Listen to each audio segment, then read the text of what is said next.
Levi Bellfield, serial killer, rapist, psychopath. He hated women, wanted to hurt them, stab them, kill them, rape them. It seemed random, it seemed motiveless, it seemed completely senseless. He's now serving 3 life sentences for the murders of Marsha McDonnell, Amélie de Lagrange, and schoolgirl Millie Dowler. He is the most dangerous person I think I ever met. Police believe there may have been more than 20 other victims of rape and assault. I would say he's probably attacked hundreds of people over the years. This is the story of some of those that got away. I died 3 times, the heart stopped. My skull was embedded into my brain. The eyes were evil, sheer evil. When you knew he was due home and you'd hear the door go, you'd actually wet yourself in fear. Now, these survivors are meeting up to try to come to terms with his dark legacy. Every day was a battle. We were target practice at home.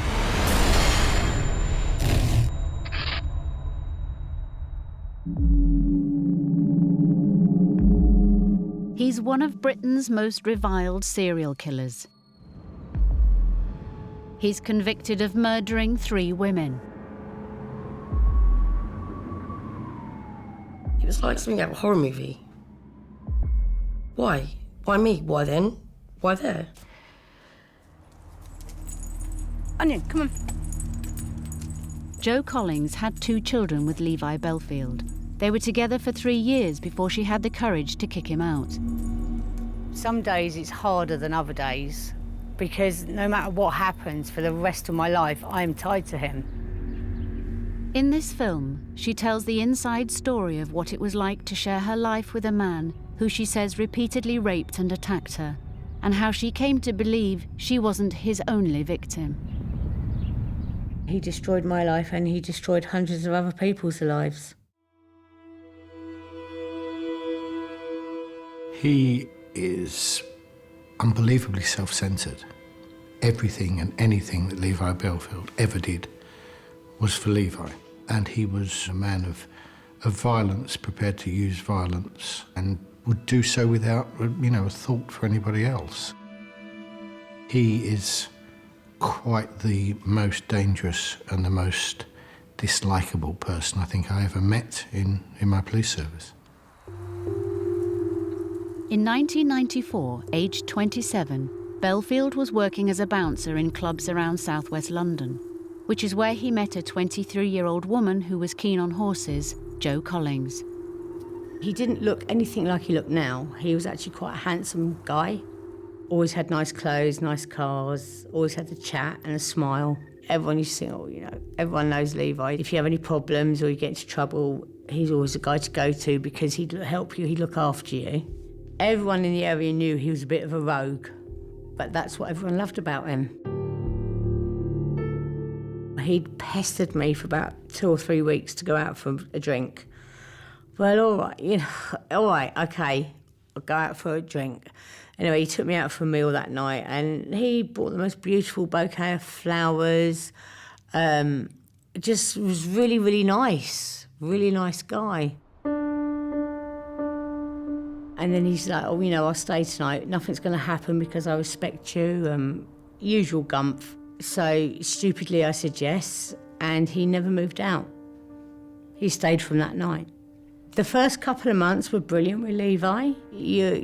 Everything was wonderful. He'd say, he'd never felt that way about anyone. He'd never been in love like this. Within 3 months, Jo became pregnant with the first of 2 children she would have with Bellfield. That was when he first became violent towards her. The first night he really changed when I got a really good hiding off of him. He punched me all night, slapped me, burnt me with cigarettes, kicked me. It went on relentless all night. He kept on all night and he was saying because he loved me so much and because he'd never felt the way he did about anyone, he couldn't control his feelings. That's why he was doing what he was doing. 14 years after Bellfield first attacked Jo, he was convicted of the murders of Marsha McDonnell, Amélie de Lagrange and later Millie Dowler. It was then that the police reviewed other unsolved attacks that bore his MO. The first took place as early as 1994, the same year Joe met Bellfield. A 29-year-old city worker was struck on the back of her head with a hammer in Hinchley Wood, Surrey. Other attacks began spreading across southwest London. I was aware of the attack simply because of the news, but at the beginning you don't put two and two together, and you don't really want to believe that the person that's committing these crimes is the father of your children. None of the attacks were linked, and no one had yet died at Bellfield's hand. It's a strange quirk, really, of the system, that if you're assaulted badly but you don't die, then the resources that are put into the investigation by police are far, far fewer than those they put in if there is a murder. Police suspect Bellfield was responsible for more such hammer attacks, which took place in the decade following.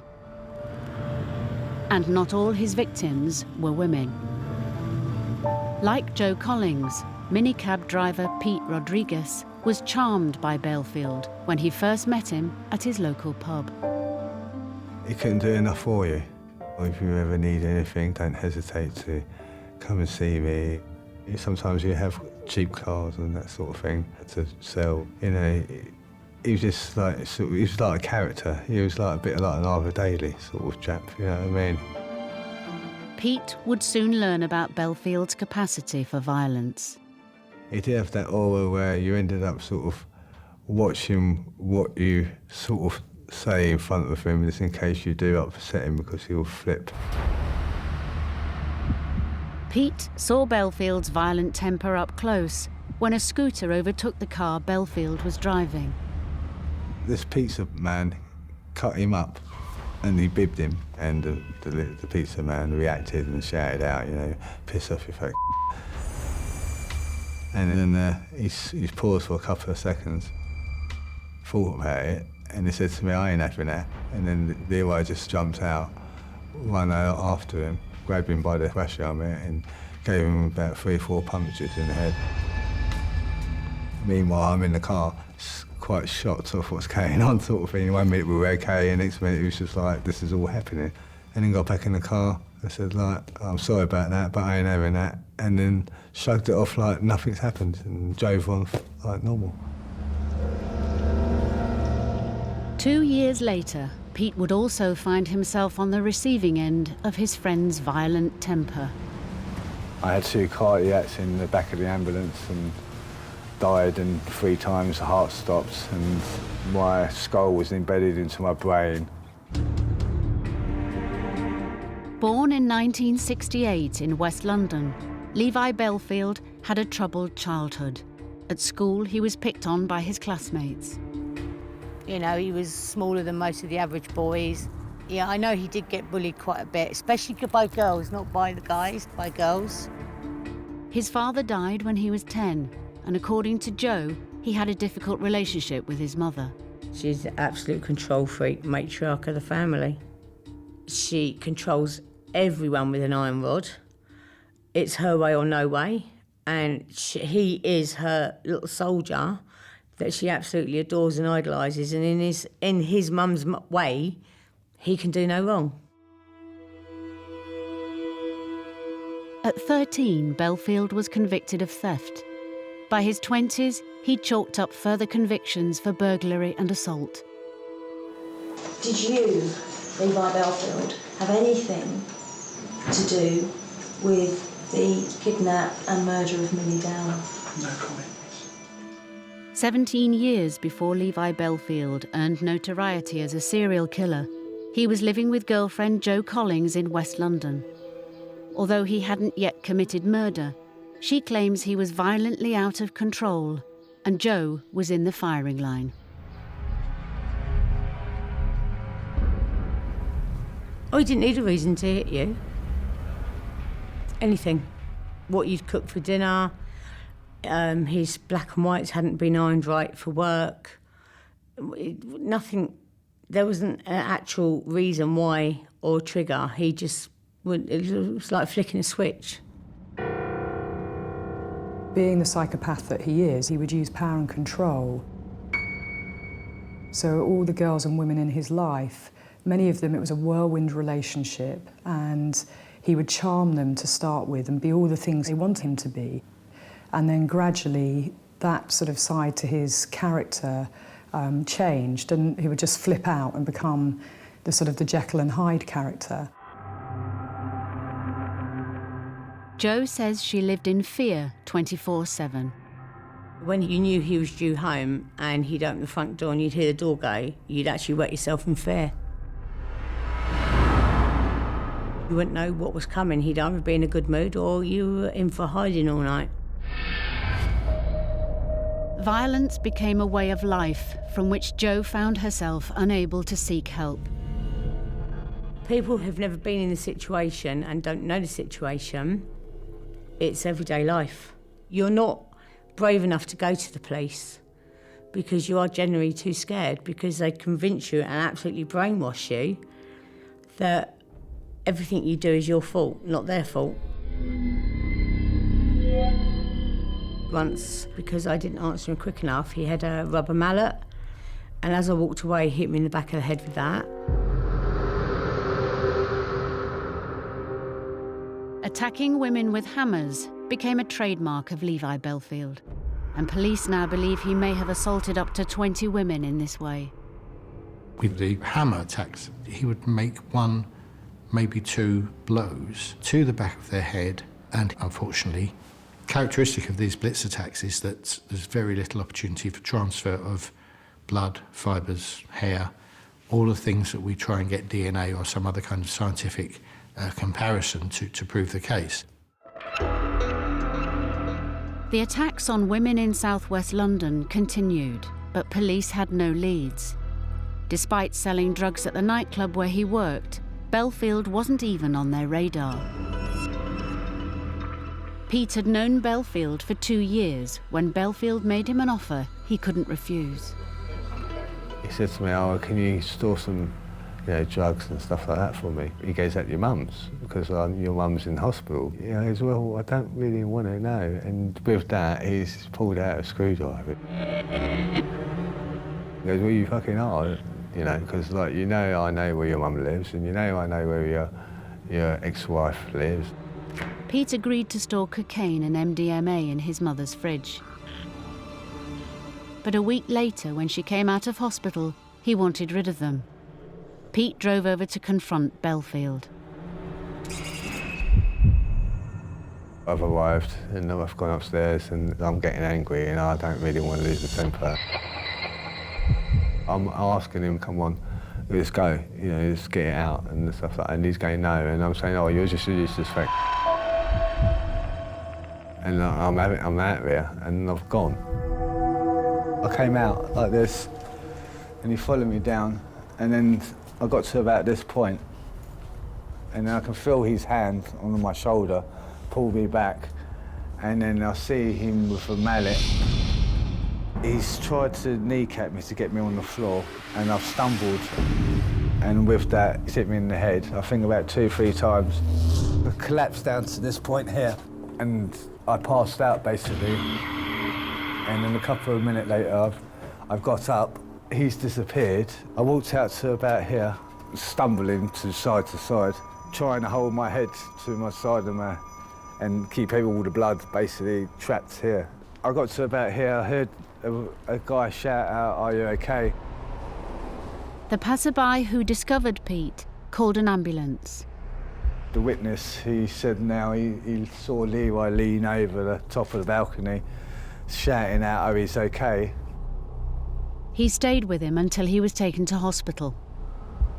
I had about 2 cardiacs in the back of the ambulance and died, and 3 times the heart stopped and my skull was embedded into my brain. As Pete lay in a coma, Bellfield began laying a false trail to cover up his attack on Pete. Levi went into damage limitation mode very quickly afterwards. Officers who were at the cordon, there was a police cordon there, said that he was walking around making telephone calls, but kind of talking in a stage whisper, blaming other people for attacking Pete Rodriguez. You know, he's smart enough, he realised there was a problem and thought, if I talk loudly in front of police officers, maybe I can shift the focus of their investigation to others. Cunning man. Bellfield's cunning extended to his relationship with Jo. As well as controlling her through violence, Bellfield was intensely jealous and sought to isolate her from friends and family. You weren't allowed friends. Friends didn't come into it. If the house phone rang, he had to pick up the extension. You were not allowed to have a phone call unless he was listening and he wanted to know exactly who it was and why they were ringing. Letters, if post came, he had to open all the post. He would control what you wore. He'd buy the clothes for you. He would tell you what to wear. He'd even lay your clothes out for you. Inside the flat, Bellfield wouldn't let Jo out of his sight. There was no privacy. You weren't allowed privacy. If you went to the toilet, he would not allow you to shut the bathroom door. It was all about control. You lived on your nerves, constantly. I arrived in hospital on a 50-50 chance. I couldn't breathe by myself, so I was on the life support machine. While Pete lay in a coma, he received a visitor, Levi Bellfield. I was trying to believe he was coming to turn off the machines, the life support machines. He wanted to keep me quiet. He didn't want me to survive because you know eventually I'll turn around and say, this is you who's done this to me. There's no proof that Bellfield planned to murder Pete, but he believes he was trying to shut him down. Bellfield had gained admittance to the intensive care unit by pretending to be Pete's brother. My mum said, no, he hasn't got a brother. No, he don't want him here. And then from that moment onwards, we had 4 officers on the 12-hour shift outside my bedroom. When Pete woke up from the coma, to his amazement, it was not Levi Bellfield who was facing charges, it was Pete.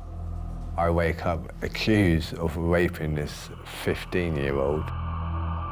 Bellfield had convinced police that Pete had raped a schoolgirl whose boyfriend had then attacked Pete, leaving him for dead.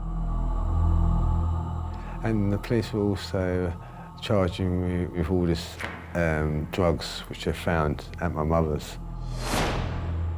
You know, that's me, done. One minute I'm a minicab driver, and the next minute I got no job, I got nothing, I got no car, and nothing. You know what I mean? And I wake up and I'm getting accused of a rape charge, of a drug dealing. Over the years, Jo Collings came to believe that she was not Bellfield's only victim. He was terrorising other women. He had sex with hundreds of women, be it voluntary or not. He'd brag about how many women he'd had. It was like a score sheet to him. She claims he even boasted of raping a disabled woman in the car park of a club where he was working. He was bragging how he'd raped a disabled girl the night before on a car bonnet in the car park. And it wasn't on video because he'd taken the video out of the CCTV so it couldn't be found. He would tell me because in his mind I was his slave. I was nothing to him. He knew I would never and could never say anything about it. It made me feel as disgusting and as vile as him. It's like living the worst nightmare over and over again. There was one time in particular where she called the police and he actually said, you know, if you're calling the police, you're fucking dead, I'm going to kill you. And she believed him. Why would she not believe him when she understood what he was capable of? Jo came to fear that Bellfield was not only raping women at the clubs he worked at, he was also abducting women from the streets. I found a bin liner that I found in my garage, and it had my dad's old donkey jacket in it, a kitchen knife, a balaclava, and on the left pocket, inside pocket of the left-hand side of the coat, he'd cut the inside out. So that's where he could hold his knife when he was going to attack someone. In the other pocket, she found a magazine which Bellfield had mutilated. You know, like a Cosmopolitan Vogue kind of magazine. And he'd slashed all the blondes' faces in it. Every blonde in the magazine, every blonde, nothing, no other colour, just blonde hairs. Which was no coincidence. Almost exclusively, his victims were blonde-haired. And he went mad. Absolutely mad. I got such a good hiding because how dare I touch any of his stuff or question him. Although Jo was now sure she wasn't Bellfield's only victim, she still felt powerless to speak out. It's very hard to describe exactly how you feel. I firmly believe I tried to block most of it out because A, you don't want to believe it, and B, you can't believe it. It's very hard, you know. Not only are you living with someone, but when you've had kids with someone, you certainly don't want to believe that they're capable of, even though what he did to you at home, you don't want to believe that he's capable of going out and doing it to complete random strangers. I think there were scores of victims, and not all of those have reported them to police. You know, he raped me continuously. The rapes, it was just target practice for him for what he went out and did to other people. Beatings, the point that he would strangle you or get you to the point where you blacked out was all target practice because then he knew how far he could go before he actually did something. According to Jo Collings, although Bellfield never hit their 2 kids, he had been raping, abusing and beating her for the past 2 years. He even boasted to her that he was a serial rapist. Made me feel sick. Absolutely sick to the stomach. At the bottom of the garden where they lived, an alleyway ran next to the railway tracks. He actually took me and showed me the spot that he used to stand and wait in. And he told me how that's where he used to wait for the bitches. He told me that he used to rape people in the alleyway. But sometimes there were too many people around, so he couldn't, and he used to get really frustrated. When he got frustrated, he'd take it out on me.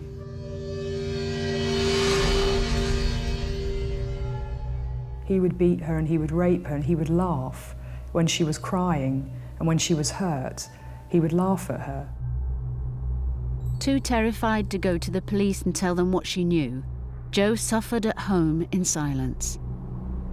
She was in desperate fear for her own life. She was trying to survive and she was trying to manage herself and keep herself safe with her children.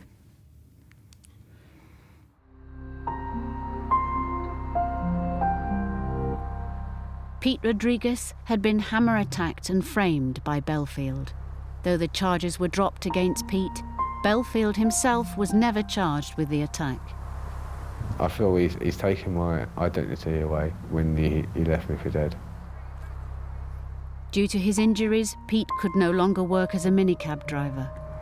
Sometimes I feel I'm better and sometimes I don't. You know, I've sort of come back, but I've come back to a different world than what I was before. And because they were frightened of Bellfield, Pete's wife took their children into hiding. They are still separated. A lot more isolated now, you know, a lot more alone. Which before I was had a lot more people in my life, which is not so much now. No longer the happy-go-lucky young woman who loved horses and going out with friends, Jo was stretched to breaking point. The final straw came during a heat wave 3 years after she first met Bellfield. I was pregnant with my son at the time, and my daughter had been ill, and she'd been in hospital, and they actually said she could only come home as long as we kept her temperature down, kept the fan on her, and kept her cool. So I did, and he demanded the fan that was on my daughter, and I said no. You know, this is your daughter, she's not well. And he went mad because I wouldn't give him the fan. He beat the living crap out of me on my doorstep, and I was pregnant with his son at the time. You know, they're your kids. You want to take something away from them when they've been so ill. That was when this switch got flicked, and I became not scared of him, because I'll die, I'll fight for my kids. Jo had finally found the courage to end her relationship with Bellfield. The next day, I had an injunction served on him. He ripped it up and posted it back through my letterbox half hour, 40 minutes after it was served on him. He'd written on the envelope, "Now I'm going to kill you." Jo was still not free of Bellfield. For the next 7 years, he stalked her obsessively. He always drove past my house, day and night. He'd ring you and tell you what time you'd been in the kitchen, what time you'd turned the kettle on, what you were wearing. If he hadn't been arrested, he would have carried on. He would have carried on stalking me day and night. 5 years after Bellfield split with Jo, on March 21st, 2002, Millie Dowler left her friends at Walton-on-Thames railway station to walk the half-mile home. She never got there. She was a 13-year-old girl who was literally not far from home and just vanished into thin air. It definitely generated media attention because of her age. It's always a very difficult call.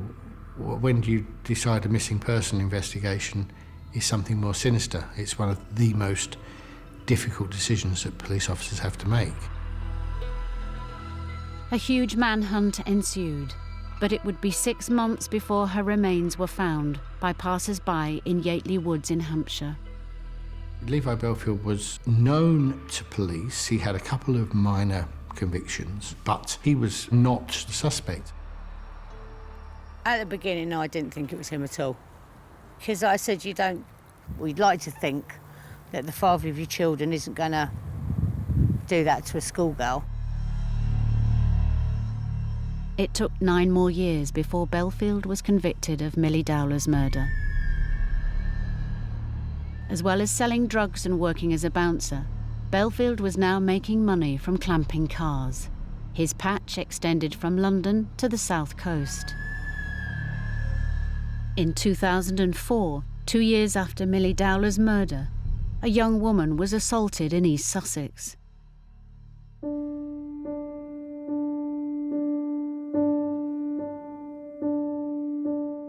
23-year-old Sarah Spurrell was living in Hastings, working as a laboratory technician. She has never told her story on television before. In January 2003, my life was actually really good. I had a career, independent, had moved out, had my own place. It was going really well. When she left her flat that evening to visit a friend, nothing seemed out of the ordinary. It was just a normal Sunday night. 7 o'clock is everyone's like having tea, I suppose. It wasn't very cold, but I remember having a coat on still, a long coat. I don't think that I'm going to get attacked or there's people out there waiting to attack people just randomly. I wasn't really paying attention to much going on around me, but I did notice a car, the same car passed me 3 times. I thought it was a bit strange because being on a Sunday, you wouldn't go picking up girls on a Sunday. Not at 7 o'clock in the evening anyway. I didn't think too much about it. I had my mind focused on actually getting to where I needed to be.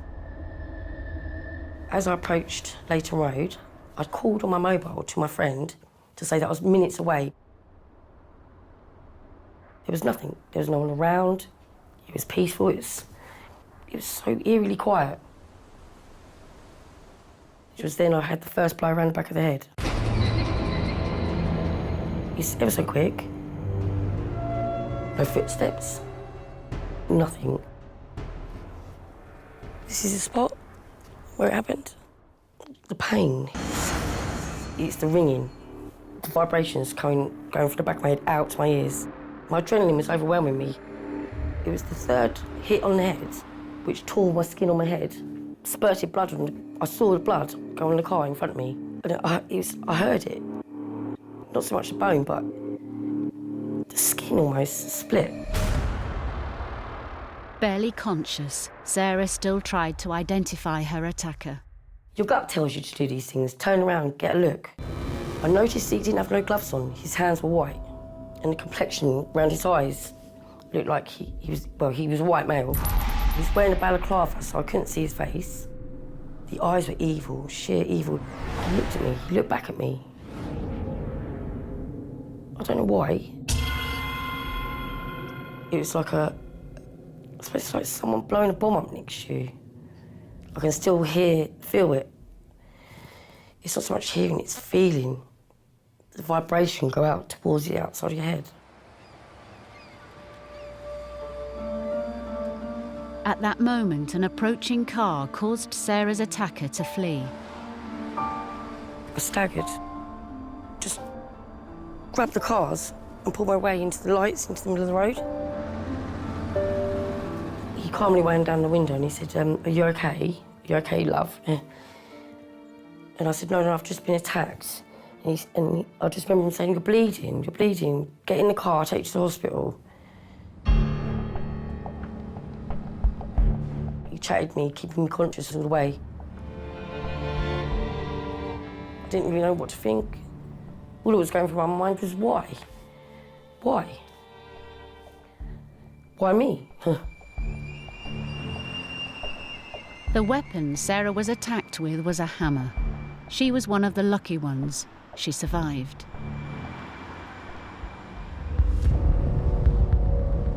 Police were still not linking up the spread of hammer attacks. Bellfield had already killed and was about to strike again. In February 2003, a year after Bellfield murdered Millie Dowler, 19-year-old Marsha McDonnell was returning home after a night out with friends in Kingston, Surrey. She was, a dozen doors down from her house when she was struck on the back of the head and left with a terrible injury, and she died a couple of days later in hospital. I remember covering the story and it seemed random, it seemed motiveless, it seemed completely senseless. There was no robbery, there was no sexual assault. Detectives soon had a suspect. It wasn't Bellfield, but a man who'd been seen stalking another woman the same night. The thought and the feeling within the murder teams was that, that case is kind of solved, really, because we're pretty sure who did it. Which meant that Levi Bellfield was still on the loose. Sarah Spurrell had been beaten and left for dead, but her ordeal wasn't yet over. When the police arrived at the hospital, it's very frustrating. I couldn't really give them any more than I had, the descriptions I had, and what happened, and it didn't help them any further with the investigations. They weren't very helpful. They didn't give me any information as to what they'd do afterwards or what was going to happen. They just left me in the dark from that point onwards. I never knew anything else after that. So it's sewn up, patched up, and passed on. That's what it felt like. To date, no one has ever been convicted of her attack. But years later, Sarah's case, along with other hammer attacks on women, was considered as part of a wide-ranging police inquiry into potential victims of Levi Bellfield. He had committed so many serious offences against so many people that by the time we made that discovery about the assault on Sarah Spurrell, he'd been sentenced to 3 whole life tariffs for murders and attempted murder, and there was no appetite within the police or the CPS to pursue lesser offences like this. Sarah has never had justice, and she's still living with the consequences. For weeks, I had to get friends to walk up to the shop with me, either at lunchtime, daytime, just to get some milk or bread, a bit of shopping. People out and about, big groups of people, sudden movements. No trust in people, in men, especially men.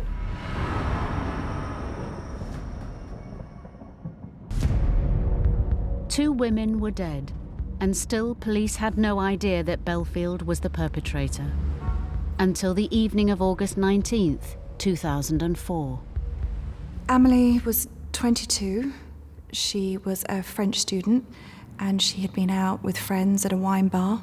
She got on a bus to go home and she missed her bus stop, and so she decided to walk a short distance, and unfortunately in that short distance between walking from the bus stop across the common to her home, she was attacked from behind. And she's got this one terrible head wound at the back of her head, and she's taken to hospital where she dies later that night. People then were starting to feel scared, unsafe. There was a sort of sudden feeling that this is more than just coincidence. This is more than just a random attack. Bellfield had been on the rampage for years, and now 3 young women were dead. Following the murder of Amélie de Lagrange, Detective Chief Inspector Colin Sutton was put in charge of the operation to catch the killer. We seized thousands of hours of CCTV footage, and it was through the examination of that my officers noticed this white van that was parked near to where Amélie was found and murdered.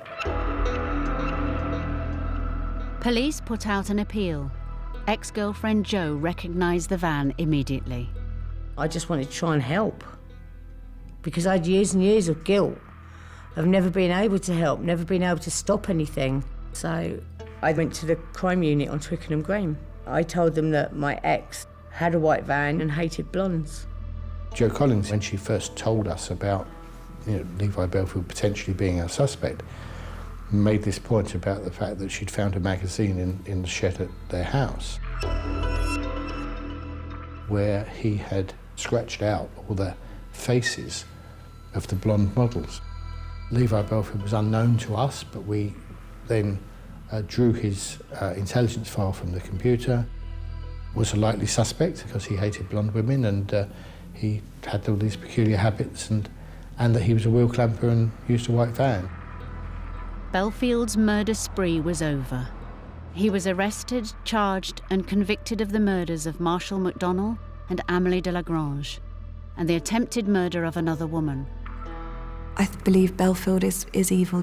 It's not a man who's shown remorse, not a man who's shown any compassion towards the families of his victims. I think this is a thoroughly nasty, evil man. He denied the charges, but received a life sentence.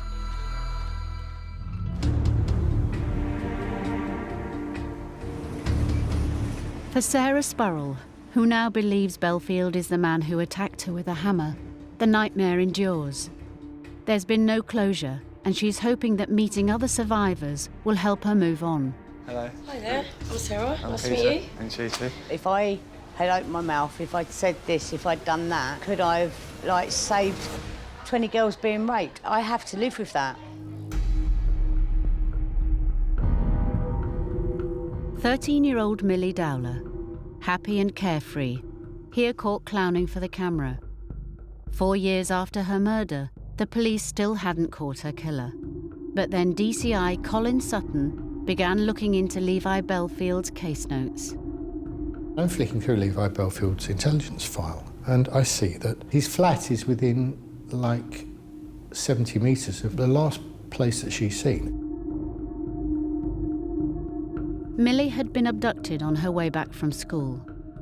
Her body had been found in woods in Yateley, Hampshire. But Bellfield denied ever going to Yateley. His ex-girlfriend, Jo Collins, could prove otherwise. It was on a track which led towards an equestrian centre where Levi had been countless times with Jo Collins when she was show jumping. The photographs that I have, they place Levi Bellfield at Yateley within walking distance of where Millie Dowler's body was found, which he always denied that he had ever been here. You can actually see this bush, this exact one, is in the background of one of the photos. Already behind bars for 2 murders, Bellfield was now put on trial for the murder of Millie Dowler. The evidence Jo gave to the court proved crucial. Looking at him in court was pure hatred. I saw him, doing the death stare and that, really not happy that I'm there. Oh, do you know what? You don't intimidate me. Not anymore. It didn't. I could have quite easily got up and smacked him in the face, to be quite honest, because he's just created so much hurt and pain and so much destruction, and he still thinks he's something special. Pete, Joe and Sarah all believe they have suffered terribly at the hands of one of Britain's most reviled serial killers. Hiya, I'm Joe. Peter. I'm Sarah. Nice to meet you. Joe endured 3 years of rape and beatings at Bellfield's hands. Pete was savagely attacked and left for dead. And police believe Sarah may also be one of his hammer attack victims.